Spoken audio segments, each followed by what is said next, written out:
SCSS स्कीमचे अटी आणि नियम काय आहेत ते पाहूया.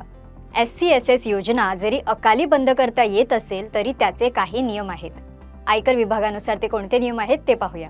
अकाउंट उघडण्याच्या तारखेपासून 1 वर्षाच्या आधी अकाउंट बंद केल्यास अकाउंटमधील जमा केलेल्या डिपॉझिटवर दिलेलं व्याज डिपॉझिटमधून वसूल केलं जाईल आणि शिल्लक रक्कम खातेधारकाला दिली जाईल.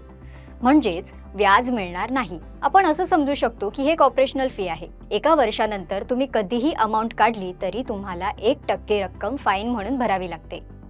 5 वर्ष पूर्ण झाल्यावर पुढे तुम्ही 3 वर्ष स्कीम वाढवताय, म्हणजे 6वं वर्ष लागेल. ते 6वं वर्ष पूर्ण होण्याआधी तुम्ही मुद्दल आणि व्याज कोणत्याही फाईन शिवाय काढू शकता.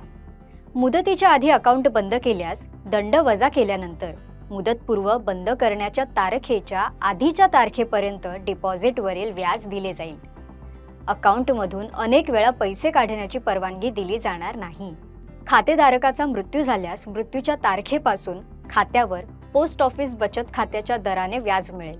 खाते बंद होईपर्यंत हे व्याज सुरू राहील. ही माहिती इन्कम टॅक्सवरील आहे.